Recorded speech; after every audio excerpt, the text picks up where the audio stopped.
Welcome back everybody, it's episode 2, Cold and Dark to engine start with the iniBuilds A350 for Microsoft Flight Simulator.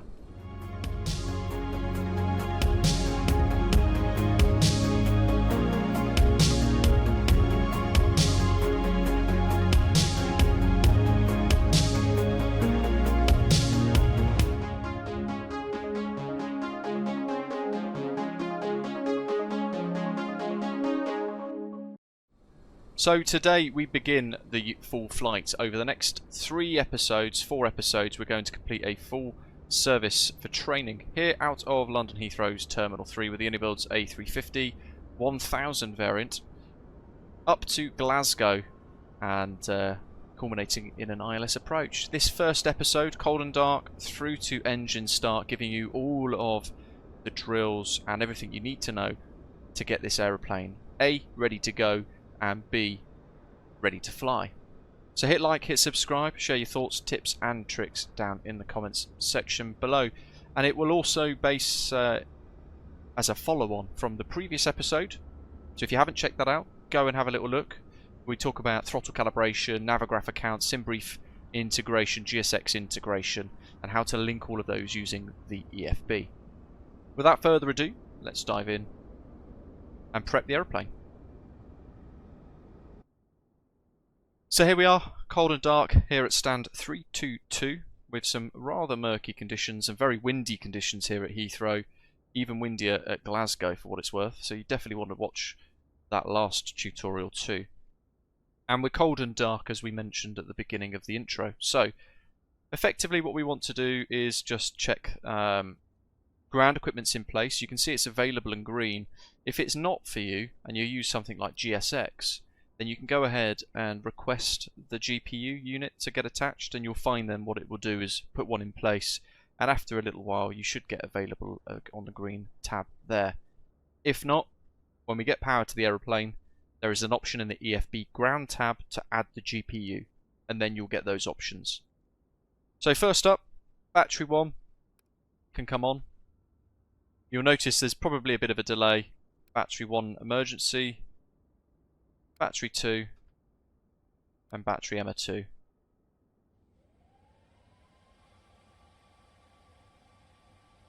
They're going through like a self-test and they're consistently on there. Look, got a bit of basic power to the aeroplane. External 1 is available. Let's connect it into auto. This is where we really get power to the aeroplane now. And external 2 can go to automatic as well. Now we've got power to the jet, make sure your nav lights are set to 1 and 2. By default they are set on as 1, which is great. And then we can go ahead and start the IRS process alignment. So IRS 1 to nav, 2 to nav, 3 to nav. You can also do your fire tests if you wish. And you can work through those. But we won't touch upon those, we'll deal with the majority of the pre-flight stuff.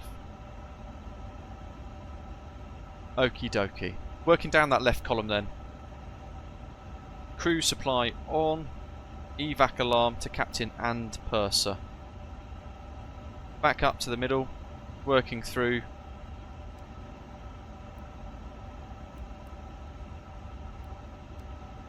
Your aircraft, when you get into it, may look like this. And all of those fuel pumps will be off. You can just go ahead and turn all of them on. Still working down, you can see the generators are faulting, that's okay. And then we've got the air conditioning system here, that APU bleed button, which we will need a little bit later on. Anti-ice can all stay off. Window probe heat is by default automatic, but you can take manual control and turn it on if you wish. We don't really need to, so just leave that on auto as it is like that. Seatbelt signs, 1 click up to automatic, smoking signs automatic, no mobiles automatic, and emergency exit lights set to arm.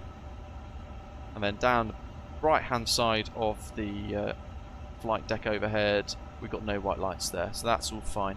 For what it's worth, engine manual start selector switches are there if you ever need it for whatever reason. So the IRS alignment is in play. EFB's online, so I can show you that ground tab now. And there's that GPU icon. You can actually request that by clicking it like so. Now I have GSX Pro, so we have GSX control enabled in here already, and that way we can actually do boarding and things. So we'll go ahead and start the boarding process whilst we chat about the rest of the pre-flight setup. Boarding requested.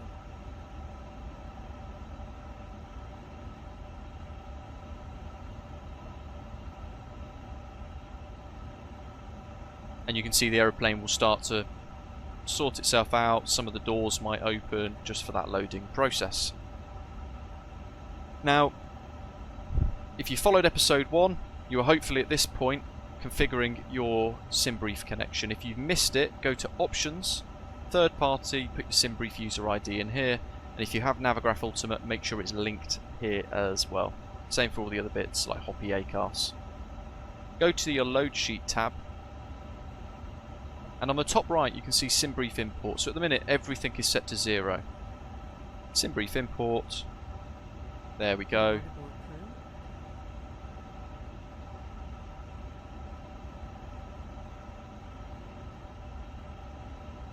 And now that's loaded in, we can go ahead and set the 0 fuel weight and set fuel. Like so. So when you click it,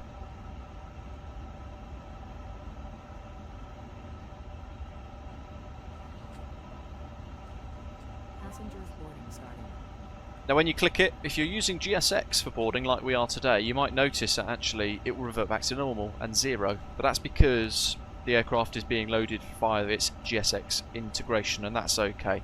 If you're not using that, when you click set ZFW and set fuel individually, you'll see that those figures will actually actively click across, so you'll have that. You can see there it's slowly loading itself using GSX. Your OFP is on the left. You click and drag and you can look through all of the data here, which is really cool, and we'll look at the rest shortly. We'll turn our attention now to the FMS. So because we've flicked those IRS 1, 2 and 3 modes to nav to begin the alignment process, we can clear info. You can see there it's actually already aligned by the looks of it, and we've got that GPS primary like so in white. Good. First thing to do is go to the init page, and because we've linked that Simbrief ID in the EFB, what we can do is actually just press company flight plan request and it will load our Simbrief flight plan in for us. Let me show you that now. So here is our route for today, and we're flying Heathrow to Glasgow. Some really bad weather over there at the moment, so we'll see what happens when we get there. And we've actually loaded an extra 60 minutes of fuel, 60 minutes of fuel for potential go-arounds, diversions, that sort of thing. 316 passengers, en route burn of 5,300 kilos, just over, and we've got a climb to 34,000 feet there by the looks of it. So quite a nice little routing, working up over Manchester, then up into Glasgow. So we'll go ahead and load that into the aeroplane, pressing that request button at the top, and you can see then it loads. Just have to give it a moment.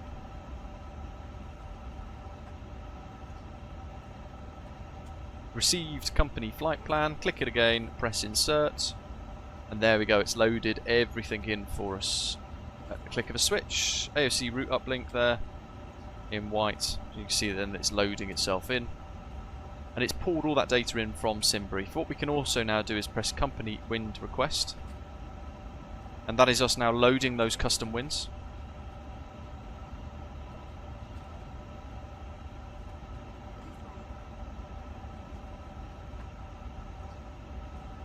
And effectively what we want to do is just work backwards against this. So we can then click wind, and that's the historic winds, but if we press climb, you can see it's loaded in those wind forecasts for us from our Simbrief OFP. Fuel and loading is something that we can actually do when we've finished the boarding process. So we can turn our attention to the flight plan. Now we need to add in SIDS and stars. We've got Heathrow 27 right for the departure, and we're going to be flying the UMLAT 1 Foxtrot departure today. So what we can do is press EGLL, departure, runway 27 right, UMLAT 1 Fox, no transitions, temporary flight plan.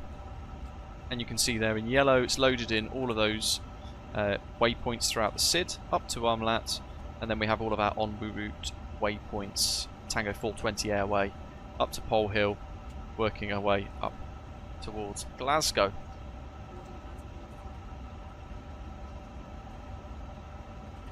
We can then insert temporary. Now, because this is a short flight, what we can also do is add in the arrival procedure. If it changes, we can just go ahead and amend it using the same method I'm about to show. EGPF, arrival, runway 23 today because of the weather, and the approach we're going to fly is the ILS 23 via none. Star, RIBEL 1 Golf. Temporary flight plan, and you can see what it's done again is just amended all of those extra legs, including the missed approach on the way into Glasgow. We can insert that. What that will do is allow us to actually calculate our estimated fuel en route, everything a little bit more accurately. Certainly if you're flying those longer haul routes, having that arrival in later based on the predicted winds and weather, it will allow you to kind of get a bit more of a refined look on your fuel burn, for example. So that's all done. Now, if at this point you're on VATSIM and you're getting all of your clearance, what you can do is add in your transponder code. So you press surveillance down the bottom here. You can in fact also use this drop down and work between all of them. Press surveillance, and then you can put your squawk code in to this box here. To enter any of the numbers, you want this section of numbers on the numpad. Click into the box until it flashes, and then you can put in whatever squawk code you might have. So for example 5234, enter. And if you want to, you can pop that onto automatic if you wish. Leave that up to you. Depends on operator preference and airport as well, but just so you can see how that works. Now, ATC comms is where you would deal with your Hoppy ACARS integration. We won't brush on that today because we're going to focus on the basics of flying the aeroplane without worrying about these extra bits. But it is very, very easy to kind of work through, and you can select your stations accordingly to notify, connect, and then get your requests for your clearance, for example, so on and so forth. So you do your Hoppy ACARS work in ATC COM. We'll go back to FMS1, and you can see there that we've got everything pretty much ready to go. Now, in lieu of the aeroplane still working through its loading, we've still got quite a few left to board. We've got 316 passengers for today. What we can do is put in our estimates. So fuel and load, zero fuel weight, looking at our Simbrief flight plan, is going to be 187864. We can go ahead and put that in. Anything basically in this load sheet area here, like block fuel, we can make use of. It should be pretty much bang on the same thing. So zero fuel weight, 187. It's in tons, don't forget, so we can go 187 decimal niner because we're rounding up. 187864 is 187.9 tons. Block fuel 17.3.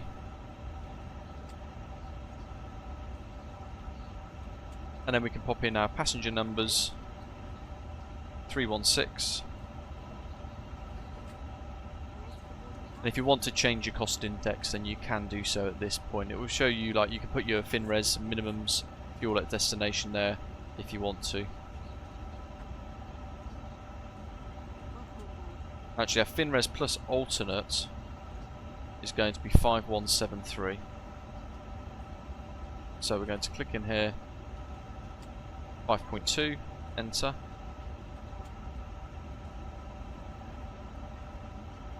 Gives us quite a bit of extra overlay anyway.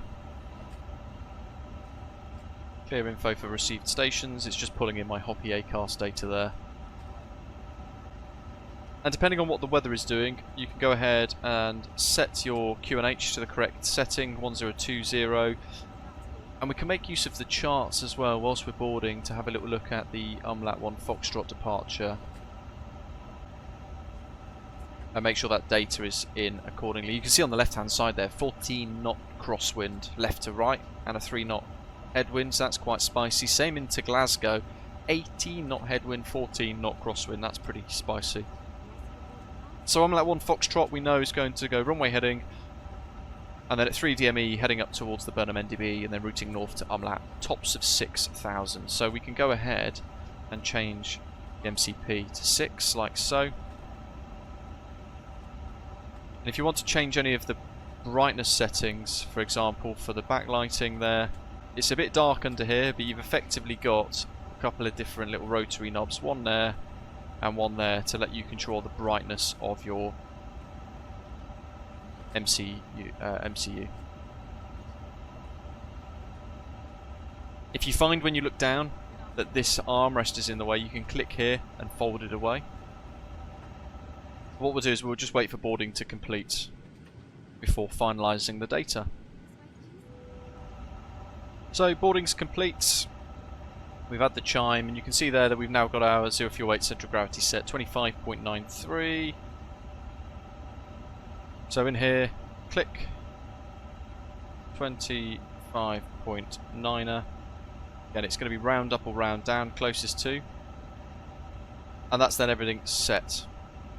And now we need to bring our attention to the takeoff performance. So we've got a really handy tool in the EFB, that takeoff perf tab at the bottom. Now what we can do is either sync from FMS or sync from Simbrief. Either is the same, and it will pull in that data. So we've gone for sync FMS, EGLL. It knows that we are setting for 27 right, as you can see there in the results bit, and it's also selectable there. And then we need to bring our weather data in and our takeoff weights. Just press sync. There we go. Config 1+F. If you're heavier, you might need to consider 2. If you're heavy in the runway short, for example. And the runway conditions currently here at London Heathrow are actually dry. So we'll leave that as it is. Anti-ice can remain off. Air conditioning on. Thrust standard flex. So there's all the data. We need to change the QNH on our box because it's dropped by a hectopascal. And we can compute all of the speeds. So with that all ready to go, we can just press send to FMS. And then down here on that performance page, you can see we now have some yellow options and confirm takeoff speeds. Press that box, make sure they are correct, and they will all go into the active modes like so. Packs on, anti-ice off. And this is where you can now set your thrust reduction altitudes. If, for example, the airport procedure says to reduce thrust at 1,500 feet AGL, you can go ahead and type in 1,500 in there, for example. And you can pop in your transition altitudes, 18,000 in the States, for example, here at Heathrow at 6,000. Check your climb gate. Econ climb at 50 for the cost index, and we'll use auto derate climb. And then for cruise, we're going to go managed 85, which is should be an equated speed of 283 or thereabouts, and we should have top of descent 30 minutes after reaching cruise altitude today. You can also preset stuff in a pre-select if you wish. And then we've got descents, and then the approach page, which we will look at later. So all the init pages are done, departure is already done as well. We've checked all of the data matches that of our charts. Nav aids, they're automatically going to change those VORs throughout the flights, but you can prescribe manually set them if you wish. And then we've checked all the way through our flight plan and our performance page. And by the way, it's worth saying, if you don't want to use the drop downs, you can just press these handy click spots here to move between all of the different modes. If you wish to follow checklists precisely, in the aircraft, you can press CL menu and you can bring up checklists on either of the screens and you can work through them just to help you as you learn. Again, your preference, whatever works best for you. But that is us all complete. So I'm going to have the takeoff speeds on the left hand side, and I also want the flight plan on the right hand side for FMS2. We're going to go to the ground tab. We can see GPU and chocks are still connected and the left door is open with the jetty still connected there like so. We're going to make sure that parking brake is set to the on position, and we've checked all of our data. That's all good. Comms. If we are using the VATSIM network, for example, which all of you will know, those of you who watch regularly, pretty much I live on VATSIM, then you can change frequencies by typing them in like so. Set it, and then you can press these left buttons to switch between the different VHFs. You've also got different kind of menus and things. You can see your squawk icons. It's a very easy, quick way of squawking ident if you get asked to by the controller. You can press squawk there and then press the button for ident. The VHF is the one that you want effectively. So nice, easy and intuitive. For familiarity, just before we go anywhere, all of your takeoff config switches and all of your system pages menus are all down here on the pedestal below the engine start selectors, and then you get your TCAS and weather systems just below that, so they're pretty much just left on automatic. Just below the TCAS modes, next to your rudder trim, you've got all your lighting systems, so you can change them and add in floodlights if you wish, change your dome lights. You can pop it all the way around to storm as well if it's particularly stormy, there's lightning. And then we're going to bring OANS, or the ANF, Airport Navigation function, now into play. So this requires a Navigraph Ultimate subscription. Once you've connected that inside the EFB, you can move this range dial to zoom, and you'll then see that it takes a few seconds to load. It will begin to load your airport maps. While that's happening, the sim might freeze a little bit, it might stutter, and that's because it's loading in all of that data. So there we go, there's Heathrow, and again we can zoom in, bringing that right wheel to the left in an anti-clockwise fashion, so we can see precisely where we are. You can see we're in that Gulf cul-de-sac area at Heathrow. So that's quite a nice zoom range, we'll leave that there, and then we'll turn the APU on. Now with the A320s, you would go master switch, wait for 3 or 4 seconds, then start. This has got an automatic self-test. We don't need to worry about that too much. So we're going to go master switch on and start. And it will then work through its own self-testing, and it will give itself a few seconds before it begins to fire up the APU. So while we wait for that, just as a summary, we've linked all of our accounts like Navigraph, Simbrief, Hoppies, that kind of thing. We've pulled our Simbrief flight plan into the aircraft, and we've checked all of that route as well. So we've added the SIDS, we've added a star just to help with fuel calculations, we've sorted out the FCU, so that matches the data required for our departure today. We've also done our takeoff performance, initialised all of our weights after boarding, and we've fired up the airport navigation function, the ANF, inside that nav display. APU's on, and then at the top here we can then turn APU to bleed. And if you've got GSX integration, when you turn the beacon light on, it will begin the pushback process. But we can also go down here, prepare for pushback and departure. Parking brake's already on, we know that, so we can disconnect the GPU. Remember that's on auto, those external powers, so that will just disconnect. And then we'll wait for the ground handler to connect the tug. We can also now arm all the slides. Hello, Captain. We are ready for pushback. If you don't have GSX, by the way, what you can do is just use these rudimentary left, back, right stop buttons for your pushback. Nice easy way of doing it. Locking gear. So now the tug is attached, we can remove the chocks. We can also put the beacon light on. If you're on VATSIM, at this point, this is where you would request your pushback clearance, and then you would turn your beacon on prior to moving. And we've checked that overhead panel as well one last time. We've got no white lights, all the pumps are on, for example, all the lights and signs are set as required. And we know that data there is all set, ready to go. We are now getting our options for pushback. We're in a cul-de-sac with only one way to go with this custom pushback, so we'll go northwest on Golf. Release parking brakes. Parking brake released. Commencing push. All engines clear. Start at will. Alrighty, so nice and easy. Ignition starts. You'll hear the air compacts turn off, and then engine 1 start. Make sure your throttles are idle, of course, before doing that, and then we'll bring power to the aircraft and we'll enjoy some sounds. While that's happening in the background, in case of unexpected turbulence, in the cabin we'll there'll be ask the that safety you keep your demonstration. seatbelt fastened whenever seated. But we can sit in the flight deck and just monitor that pushback.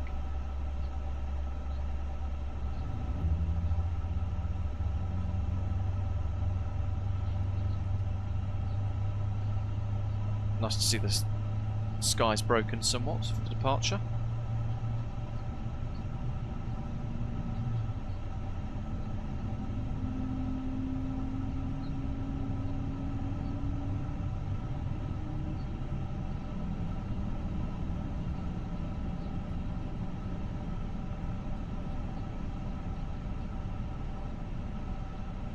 Engine 1 is available. Engine 2 start. And we'll repeat the process.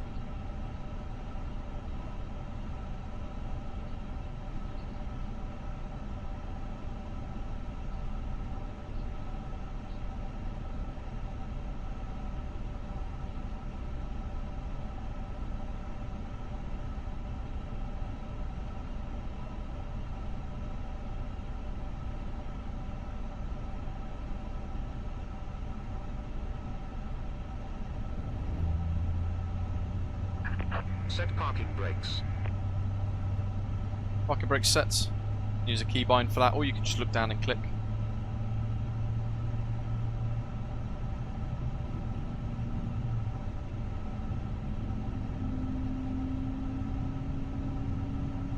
Sounds are superb on this.